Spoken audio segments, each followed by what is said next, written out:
Can anyone hear me? Yeah. Okay, very good. So I guess I'll start. Hello, everyone. Thank you for being here, all the way to the end to the auditorium. Thank you for coming. My name is Yves Bennaim. You might know me from Twitter. I'm Zlock. In Switzerland, I run a think tank studying the social and political aspects of Bitcoin. And I am very often encountering newcomers. I have to explain to them. And so today I would like to discuss a little bit about the universal truth of Bitcoin, or more importantly, the lack of universal truth. It's very easy to think that everybody is at the same level as we are. It's very easy to think that everybody discovered Bitcoin at the same time as we did. As we know, everybody's falling into the rabbit hole, but we're not all at the same level, we're not all at the same stage, and we're not falling at the same pace. Everybody has to come with their own background, maybe different age group, different locale, and a lot of people are arriving in Bitcoin and they are looking for some kind of security, some kind of understanding of what's happening. So they go to people who were there before, they ask them questions, and those people, they live in a bubble, we all do. They live in an echo chamber, and they are coming to them and they're telling them truths that are very, very, very important, but at the same time, they might not fit every narrative. So let's go back just a little bit. I don't know, anyone familiar with Eternal September? So back in the days, in the 70s, 80s, there were people using the internet. It was very early, so there were computer scientists, university professors, researchers, and all those people, they were on the internet, they were using the internet, they knew the culture, they knew the code, they knew the etiquette, and every year in September, you would have the newcomers that would be the freshmen at university who would be given access to the internet. And they would arrive and they would be completely lost. They didn't know the etiquette, they didn't know the language, they didn't know the culture, they didn't know anything. So they arrived, they had lots of questions, they didn't know how to behave properly. One very simple example, maybe the older people around you, you know that emoji, right? That little emoticon. But maybe you remember the first time that you saw it, someone sent you a message or you saw it on a forum and you didn't know that you had to tilt your head so that it would actually look like a little smile. So someone had to tell that to you. And so every year in September, all those people who were very comfortable on the internet, on Usenet, they would have a bunch of youngsters coming and saying, what is that thing? And they would have to explain. So Eternal September is what happened in 1993, 1994, when big companies like AOL started giving access to internet to everybody. So you, me, my grandmother, everybody would access the internet suddenly, not in September, not during the month of September, but every day of the year. Every day of the year you would have people coming and saying, what's that? How does that work? Where do I find this? And it was just horrible. Of course, for them it wasn't, but for the people who were there before, they suddenly had an influx of newcomers coming and messing with the culture and the ecosystem. And they call that Eternal September. So today, Eternal September, when it comes to the internet, is fading away because everybody has access to the internet one way or the other. Everybody's using multiple apps. Everybody's comfortable. Excuse me. But when it comes to Bitcoin, we are beginning Eternal September. It used to be that Bitcoin was really for a certain category of people. And today we see with, I don't know if you've been to other presentation, all kinds of people come from all over the world, excuse me, and they're all discovering Bitcoin through their own lenses, with their own background, with their own needs. And those people, they arrive here and they are completely lost because They are thinking that maybe, there is one way to do things. And I don't know about your background, but I remember that when I discovered Bitcoin, I went to bitcoin.com and I was like, okay, so this is the official website, isn't it? And we all know that it's not. So one very simple example to understand that a lot of people are discovering maybe the hard way is the price of Bitcoin. Because the price of Bitcoin, you assume that it's a product, it's a thing, therefore it has a price. There is a company that issues it, that puts it on the market, and if you want to buy Bitcoin, or if you want to buy a SAT, or 1,000 SAT, or 1 million SAT, there is a price for it. Proof is, you go on Google, you look, 1 Bitcoin, it gives you the price in any currency. And then you go to an ATM, and it's a different price. And suddenly you're starting to realize that Bitcoin is not something that has a boss. It doesn't have a CEO. It doesn't have a board. It's a market. So if you are going on the internet or at an ATM or on an exchange or at a meetup, and suddenly you realize that the prices are different, you realize that maybe for the first time, you are actually confronting yourself to an actual market as opposed to buying something on the internet. So this, for example, is the first step where people are discovering that Bitcoin changes the way they're perceiving their usual interaction with internet. Another thing that is common on social networks mostly, but everywhere, is that you must not spend Bitcoin. You'll ask half of the people here, they will say, it's so horrible, I don't want to spend Bitcoin, spending is horrible, you need to hodl. And then the other half of the people will tell you, if you're not spending, you're not using, because hodling Bitcoin does nothing. What you need to do is work in a circular economy. You need to help people through adoption by spending, by going to merchants, etc. The problem is both of them are real, both of them are true, and both of them are completely wrong. Of course, don't take what I'm saying for granted, because even I'm saying things, and by default you should doubt everything that everybody is saying, right? But if both of them are okay, it's very important when the more senior or the more experienced people that we are, or when newcomers are coming and asking questions, it's very important to actually help people understand that there is not just one answer, and that maybe both are okay depending on the background, depending on where they fit. And of course, hodling, spending, it depends if you are from, let's say, Europe, the US, or El Salvador. So another one, you must use. You must absolutely use a hardware wallet. You must absolutely use multisig. It's fundamental. If you don't do that, you're a bad Bitcoiner and you should be ashamed of yourself. Of course, it doesn't work like that. It depends where you are, and some people, let's say, they have $100 and they want to buy some Satoshis so that they can save that for their family for later.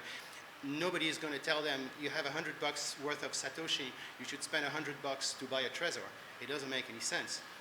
So you must, but also you should never use, right? You should never use, you should never put your wealth on a software wallet. It needs to be a hardware wallet, because software wallet on your phone, it's terrible. You should never do that. Another thing that is really nice is you should never use custodial, right? Everybody's telling you you need to be completely in control of your UTXO. You need to be completely in control of your Satoshis. If you are using a custodial, next thing it's FTX, you're going to be ruined, it's going to be horrible. But it doesn't work like that, because even when we look at Galoy with the Bitcoin Beach wallet, it's semi-custodial. So at the end of the day, it also depends for whom, it depends when. When I am in El Salvador and I want to use sats to pay for coffee, I want to use a software, a wallet that will make at least the least amount of friction with the merchant. I want to be able to talk with the merchant and have them have a good experience. So if I'm going to come to them and say, it needs to be on my own node, it needs to be that I control everything, it needs to be behind Tor, just because I want to carry $20 with me, it makes absolutely no sense. On the other hand, if I can have a few sats on a wallet, let's say Bitcoin Beach, and the interaction is flawless and seamless and it takes 2 seconds, it's semi-custodial, but what do I care? DCA and buy the fucking dip. So DCA, everybody knows what it is, dollar cost averaging. So the idea with DCA, it's an old technique for investment. It's that instead of buying a certain amount of Satoshi, you're buying a certain amount worth of fiat.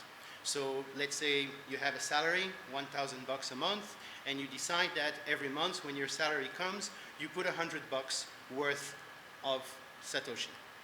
So of course it makes a lot of sense because with the fluctuation of the price, the volatility, you're going to be investing and you're going to be smoothing this volatility.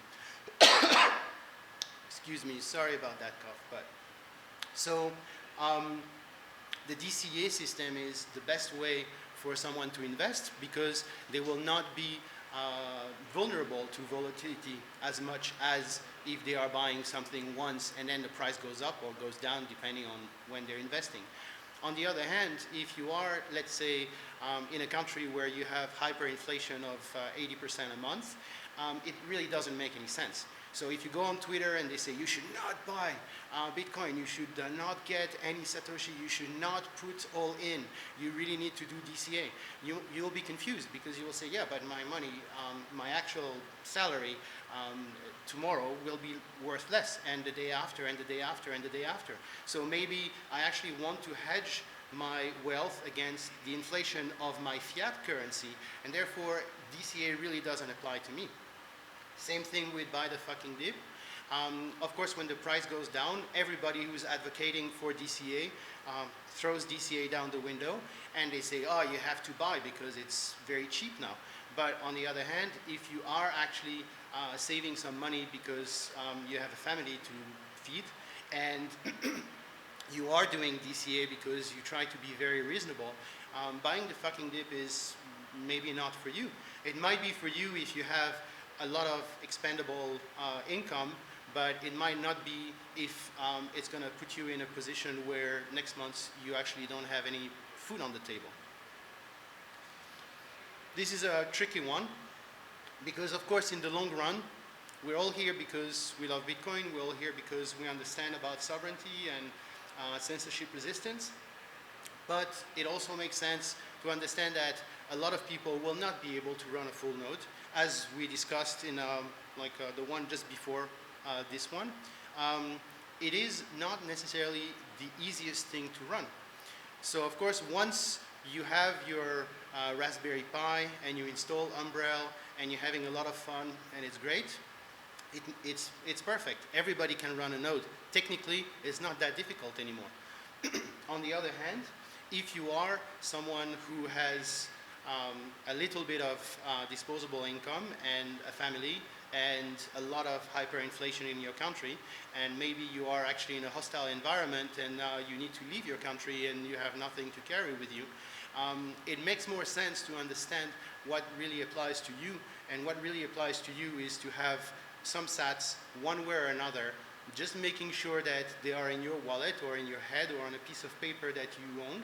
But the fact of verifying the blockchain and the mempool is really not what you're really concerned about. It might be in the future, it might be if one day you become a merchant, but for the moment, the idea of telling people you need to run a full node, otherwise you're an idiot, on Twitter, when that person, of course we don't know who they are, and they just arrived and they're just asking for a few questions because there is no official website to really help them, it's just going to drive people away, and this is really not what we want. This is kind of my conclusion, but not really. Bitcoiners they are all great people, right? Bitcoiners are all nice people. They're all honest, to start with. Of course not. All the scammers that are trying to sell you their token, at the end of the day, what they want is to have more Bitcoin. Are they Bitcoiners? Yes. Are they scammers? Yes. Do they care about you? No. So the idea, of course, is to also, as experienced Bitcoiners and as newcomers, always remember that you cannot trust anybody that you would not trust in real life, not because they are also Bitcoiners. If two people like the same brand of car, one person will not give all their money to the other one saying, no problem, I trust you because you also like that car. It doesn't make any sense. So today, we have a lot of people who are finding affinities with other people, and unfortunately, there will be people abusing that system. It doesn't mean that everybody, again, all Bitcoiners are scammers. No, all Bitcoiners are carnivores. Of course not. And all Bitcoiners are absolutely toxic maximalists. Definitely not either. But the people who don't really know, they will read newspapers. And when they will read something about FTX going bankrupt, they will read, Bitcoiners are saying blah, blah, blah. And they think, oh, it must be a community because everybody is thinking the same thing. But of course, as we all know, there are as many Bitcoiners as there are people. So I would like to soften a little bit what I was saying up until now with a little bit of wisdom. So maybe you're familiar with Matt Odell. He's an influencer. I don't know. He's an active Bitcoiner, and he's very humble. So his message is to say you should be humble. One of the way that he's saying it is he coined the phrase stack sats, because instead of saying buy as much as you can, what he's saying is, you know, even a sat is better than nothing, and you should just stack them, you know, like you would accumulate coins. If you find a cent, a penny in the street, maybe you don't care, but in the long run, if you collect all the pennies that you find, maybe you have a little bit of asset that you can build something with it.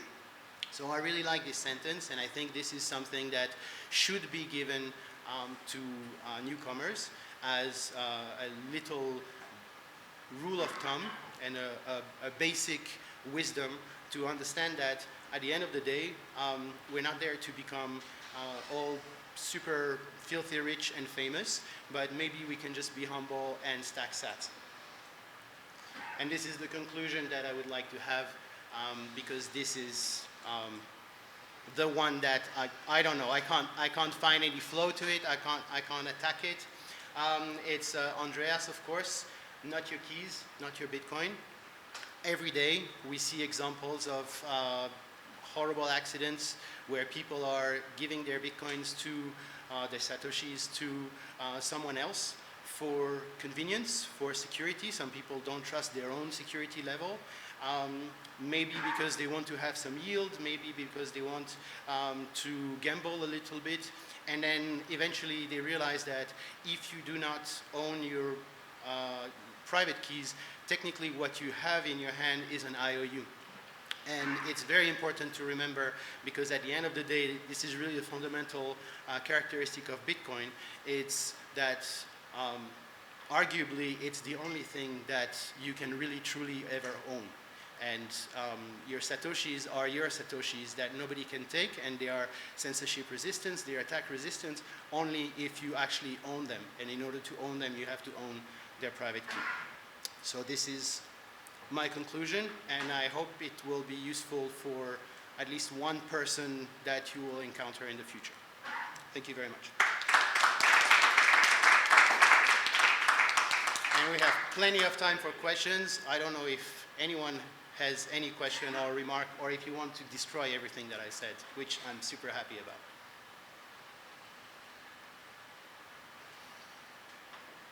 Beers? Yes? No, beers. Ah, beers, yeah. Yes, so like, do you think any of those things will change over the years? Like of the things we've learned, like the not keys thing with Bennaim or something?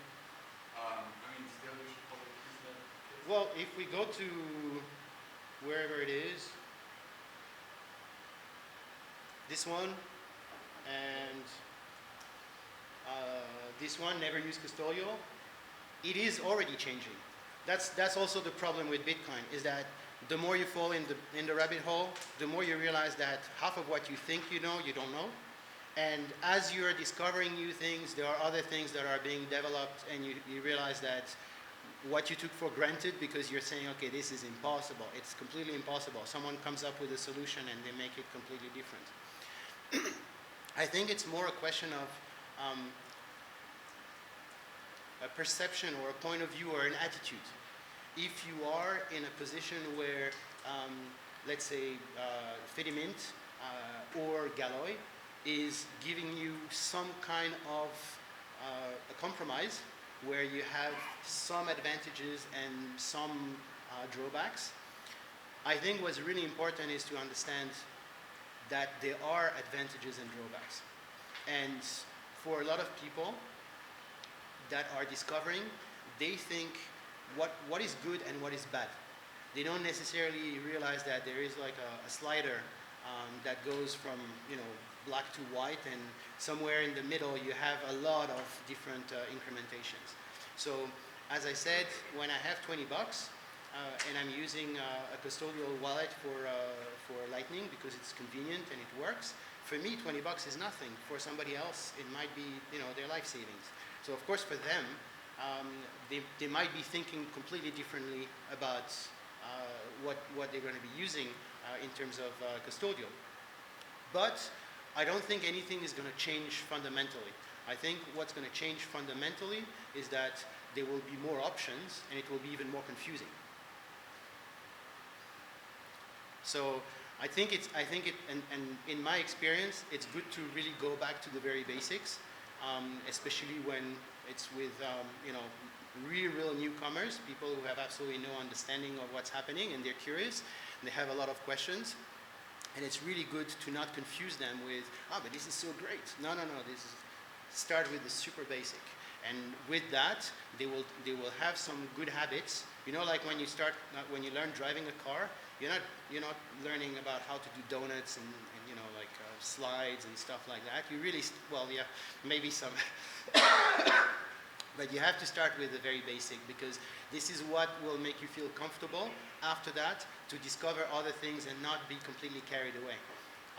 One of the super sad thing about FTX is that, of course, there is a certain amount of people who were just greedy and they just wanted more, but probably a bigger amount of people, a bigger proportion, they just saw, I can have my Bitcoin in my pocket and have no yield, or I can give it to a guy who is, everybody says is great, like all the Bitcoiners are saying is great, all the social media and mainstream media are saying is great, so why wouldn't I? And unfortunately for those people, if they met us, maybe we would have told them, this is not a good idea, maybe you want to play with a little bit of it, but not your keys, not your Bitcoin. I've remarked for point parallel. So you started with the turn of September. I'm old enough, I know what this is, but I'm claiming it's over.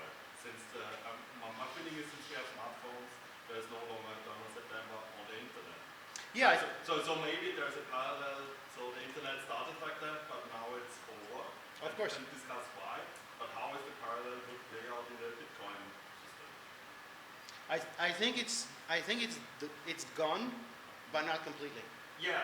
Well, I think when we see that there are lots of people who are still posting photos, super embarrassing photos of themselves today, like teenagers, and we actually have to explain to them that maybe in 20 years it's going to come bite their ass. I think they don't necessarily have the hindsight to really understand what's happening, whereas the super early adopters would know that anything that is online is potentially public, potentially hackable. Yeah, so education of children is important. So the earlier you start, the earlier you make a mistake and you be correct. Yeah, of course. So it means it's embedded in the culture. Yeah. And society. I agree with that. And at the same time, and we see with FTX, for example, again, I'm using that because it's the most recent event, but of course, making a mistake is really good. And you should learn by making mistakes. But when you make a mistake and you lose everything, maybe it's a little bit hard price to pay. Yeah. Yes? So, are you going to set up a general September calendar for Bitcoin? Like what? Thank you. Just reading the Wikipedia, there was an SD calendar that showed you September X 1983. So I don't know which would work for Bitcoin. Where actually the number of days ever since September 1992. I'm not really sure when it started, but I would say that 2017, in my experience, so take it with a grain of salt. 2017 with the ICOs was the moment when there were people who were early adopters and they were enthusiasts and they were having meetups and the other people would leave them alone. And then suddenly there was a moment when everybody had an opinion on some kind of shitcoin, some kind of token, and everybody was coming to say, I know Bitcoin, I totally understand Bitcoin, but they discovered it maybe 2 days before. So I would say that big peak in 2017 was one, but I don't think it's going to be just one. I think Eternal September in Bitcoin is going to come in waves for a while now. And it's not necessarily a bad thing. Yes? If you could mitigate these problems, which are obviously coming, which direction do you think that the consumer should be pushed to as the best solution to these big problems? I think what really matters, they were talking a lot about Uncle Jim's earlier. I don't know if you're familiar with Uncle Jim. It's also a thing from Matt Odell. The idea is you need someone to hold your hand, but someone that you can actually trust originally. So you don't trust them because of Bitcoin, you trust them because they're a family member or their colleague that you actually have a proper relationship with. I think the real problem that we have is that today, if you want, for example, you were looking at Eternal September, first thing you do is you go to Wikipedia. And Wikipedia is great, it's open source, everybody can access it and edit it, and I use it all the time, of course, like everybody else. Problem is, people still put too much weight on something that somebody else they don't know is telling them. And as I was saying earlier, Bitcoin.com and @Bitcoin on Twitter are very, very dangerous vulnerabilities because people will go there and they will say this is the official source. The whole concept that there is no official source, especially now that you can see all the all the shitcoin ICOs and all the exchanges, all of them, they have at least one person, let's say Vitalik, who is charismatic, who is in charge, that other people respect. They were there at the beginning, they built it. So people will say, okay, so who's the Vitalik of Bitcoin? And we say it's Satoshi Nakamoto, he disappeared, nobody knows who he is. That's garbage. But Vitalik I can trust because he's a real guy and he's super clever. So if Vitalik says something, then of course I should trust him, as opposed to Satoshi who wrote something on a forum, or or you and me that are on Twitter. It doesn't matter. So today you have a lot of influencers who are telling you FTX is safe, and then people go there, and they will say Celsius is, the best thing possible, and you're going to get a lot of income, and you go on Celsius. So I think the real mitigation for that is to help people understand that first, they should not trust anyone. And if they trust someone because of that someone, not because of Bitcoin. And then after that, maybe discover that everybody who says, I understand Bitcoin, is a liar. Or is just too much of a newcomer to really understand that they don't understand anything. The more you think you understand Bitcoin, the more you don't understand. And all those people who are doing like very technical, super high level presentation, they will be the first one to admit, this is my field of expertise, but this, I'm completely lost.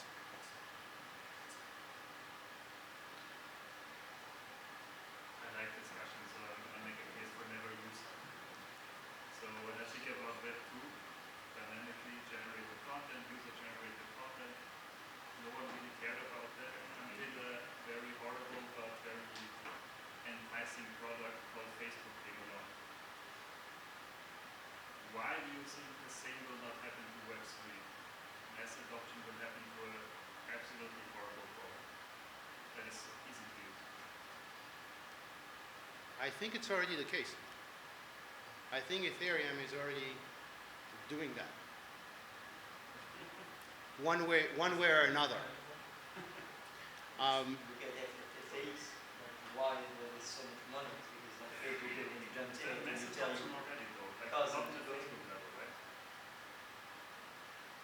Well, it's not Facebook level, but even if we're looking at Facebook, so originally Facebook was really just for Ivy League university students, right? You needed to have an Ivy League university email address in order to create an account. And then after that, they started going to high schools. And again, you needed to be in a high school that had been vetted by Facebook. So you would have the email address that your school is giving you, and that would be the way to have an account. When that happened, a lot of the Ivy League university people said, that's it, Facebook is done, I'm gone, now it's garbage. And they started moving away. And then after that, they started opening it for everybody. So everybody would have their mom coming on Facebook and friending them and poking them. Back then you could poke your mom. Okay. But today, Facebook is no Facebook anymore. Today, Facebook is going to be WhatsApp, it's going to be Instagram, it's going to be Meta. So I think what's happening today with Ethereum, that is trying to do everything, that is constantly attacking Bitcoin on every possible narrative that changes all the time. They are rewriting their roadmap like every time they go to the bathroom. I think this is really a problem because it's very confusing for a lot of people. I think it's not necessarily a bad thing. Just like Facebook, I don't care about Facebook as long as I'm not forced to use it. When I want to do, I don't know, I need to do my visa to go to the US, they will ask me for an email address. 10 years ago, they would say, do you have an email address? Today, they're saying, what is your email address, right? As long as they're not telling me you have to have a Facebook account, otherwise you can't have your visa, I don't care. I'm not using Facebook. I know a lot of people are not using Facebook. However, a lot of people I interact with, first thing they tell me is, oh, I'll send you on WhatsApp. And I say, I don't have WhatsApp. And for them, it's like if I tell them I live in a cave. And I tell them I don't have WhatsApp because I don't care about WhatsApp and I don't need to have WhatsApp. Can you send it to me any other way? And then they say, but why would I? Because, you know, everybody has WhatsApp. So I think with Ethereum today, the best thing that can happen is that it becomes the place for ICOs and tokens and whatnot. The problem that I see is that they're saying, oh, we're ultrasound money and we're the best token and we are completely decentralized and if Bitcoin can be layer 2, layer 3, we can also be layer 2, layer 3, but it's going to be even better. I think this is very confusing for a lot of people because, of course, if you have something that is Turing complete that can make, you know, little characters with fancy colors, and the other one is super boring and orange, you know, which one are you going to choose? But people will learn. Everybody's going to learn, and people in your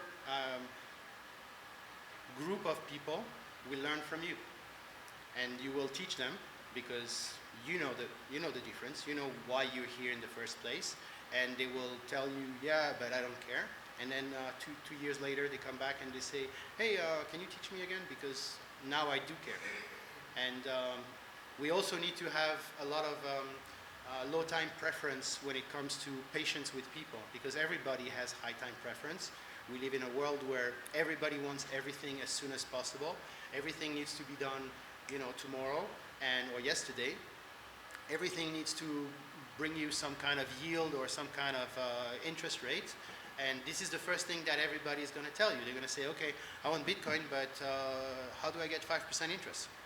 And this is our work as, you know, guide, educator, people who are just opening the way, people who are falling down the rabbit hole and saying, hey, come here, it's fine.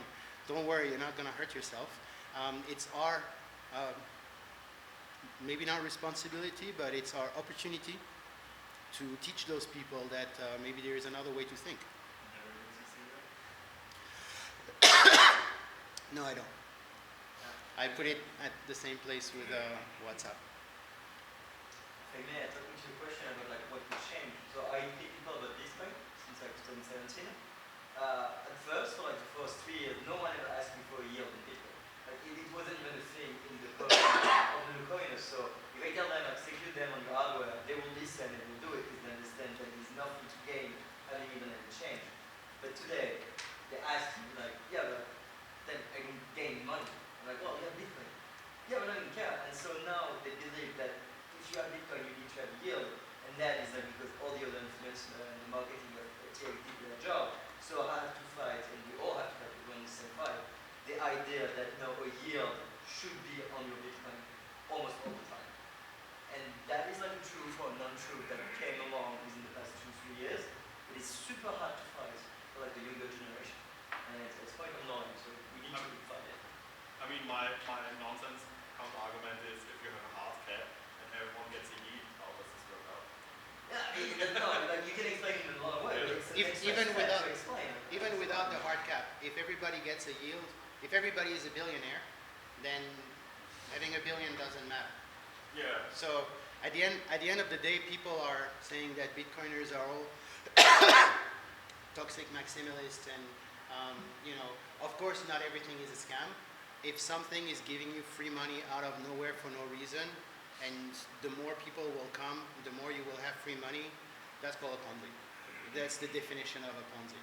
So the whole idea about everybody creating their own token, giving themselves a maximum amount of token, and then giving some token to people, and then saying we're decentralized. Well, we're decentralized, but not really, because not yet, because. Of course, the whole idea about Bitcoin is that it answers all this in the first place. But it's less, it's less sexy, it's less fun. The logo is a little bit more boring. So, yeah, you get my point. So maybe one addition before we can all go to here. Yeah. Maybe storage is one of the things that I think we should rethink over some time, because if we really go towards a free market in like, right, we are 8 billion people, and we at one point might have like $100, $1,000 fees on the mainnet, then you can store it. Like the average person won't store a Bitcoin on the mainnet, and Lightning is not a good option like for real storage. So maybe Fedimint and all those things, maybe some things for like chain storage. Yes. And we rethink this notion that we have today, that you just have a Trezor and your own private key, because I think it doesn't make sense in the long run. I think a lot of things that will happen will go towards, I'm not sure the word, but the grouping of things. Not necessarily that is semi-custodial, but like even CoinJoin. The whole idea that instead of making one transaction and paying the full fee of that transaction because it needs to be verified on chain and everything, today people are using CoinJoin for how do you call that, privacy. But if you can do a CoinJoin with me just so that you can pay half of the, like Amboss earlier, that guy, I like very much what they're doing because, of course, it's Lightning, it's different, but they're saying we want to give the tools for people so that they can maximize their use of the system. So you can offer to open a channels for incoming liquidity for people. I don't know if it speaks to anyone, but anyway. Of course, everybody wants to have incoming and outgoing liquidity. Outgoing is very easy. Incoming is more difficult. But now you start having tools where people are saying that, right? There is another website called Lightning Network Plus, which is allowing people to make triangles or squares. So this person opens a channel to this person opens a channel to this person, and so on and so forth. But you don't need to know these people. You can just go online, and it's collaborative and it's useful.